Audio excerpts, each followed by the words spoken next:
त्रिपुरा के पहाड़ी अंचल में दो सुंदर बहनें रहती थीं। उनके बालपन में ही उनकी माता का स्वर्गवास हो गया। उनके पिता अचाई पुरोहित थे। उन्होंने पत्नी की मृत्यु के पश्चात दूसरा विवाह नहीं किया। उन्हें भय था कि विमाता उनकी पुत्रियों का लालन पालन ठीक ढंग से नहीं कर पाएगी। पिता के स्नेह दुलार में पुत्रियां पली बड़ी। अचाई पुरोहित की आमदनी बहुत कम थी। वह झूम खेती, स्थान बदलकर की जाने वाली खेती के द्वारा आजीविका कमाता था। उसकी पुत्रियां भी पिता की परेशानी समझती थीं, अतः वे अपने पिता से अनुचित मांग नहीं करती थीं। वर्षा ऋतु में उनके कष्ट और भी बढ़ जाते। कई वर्षों से मकान की मरम्मत नहीं हो पाई थी, अतः बरसात का पानी घर में घुस जाता। यूं तो उनका घर एक ऊंचे मचान पर था, किंतु पानी वहां भी पहुंच जाता। एक दिन दोनों बहनें खेत से थककर लौटी। पूरे घर में पानी भरा हुआ था। छोटी बहन के मुंह से आह निकली। वह तड़प कर बोली, दीदी, अब हम क्या करें? ठहरो, देखती हूँ, शायद कुछ माया दोल भात का बना त्रिपुरी भोजन पड़ा होगा, अभी उसे खाकर ही भूख मिटाते हैं, कहकर बड़ी बहन ने सांत्वना दी। बड़ी बहन ने थैला टटोला, किंतु खाने को कुछ नहीं मिला। सब कुछ बरसात के पानी में भीगकर खराब हो गया था। उसकी आंखों में आंसू आ गए। छोटी बहन का दुख वह सह न सकी। उसने प्रतिज्ञा की कि मैं उसी को अपना पति मानूंगी जो मेरे घर को संवार देगा। जिस तरह सबके कष्ट दूर होते हैं, उसी तरह वह दुख भरी रात्रि भी बीत गई। अगले दिन जब दोनों बहनें घर लौटी तो घर की काया पलट देखकर दंग रह गईं।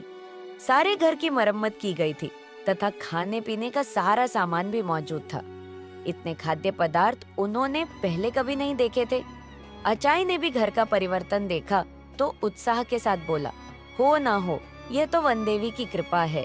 उससे तुम लोगों का कष्ट नहीं देखा गया, इसलिए उसने हमारी सहायता की है।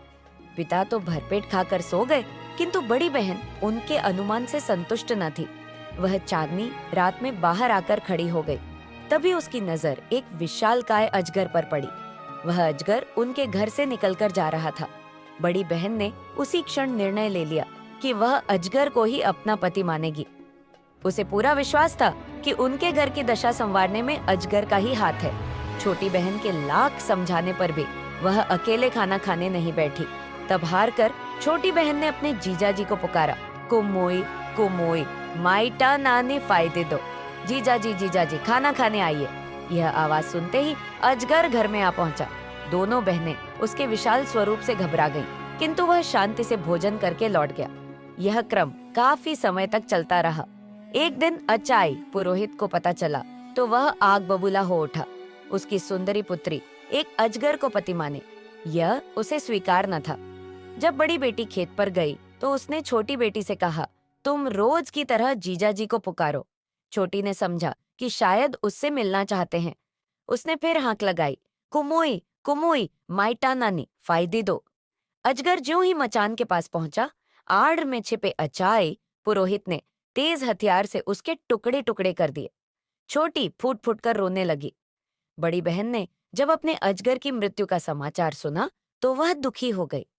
कुछ ही दिनों में उसके मन में अजगर के प्रति प्रेम भाव जाग गया था। उसे वियोग की कल्पना से वह भयभीत हो उठी। बिना एक शब्द कहे वह नदी की ओर चल दी। छोटी बहन भी उसके पीछे चल दी। बड़ी ने आंखें बंद की और रोती रोती नदी के पानी में उतरती चली गई। बेचारी छोटी उसे पुकारते रही, मत जाओ दीदी, मत जाओ दीदी। बड़ी बहन जो ही नदी में उतरी तो सीधे एक राजभवन में पहुंच गई।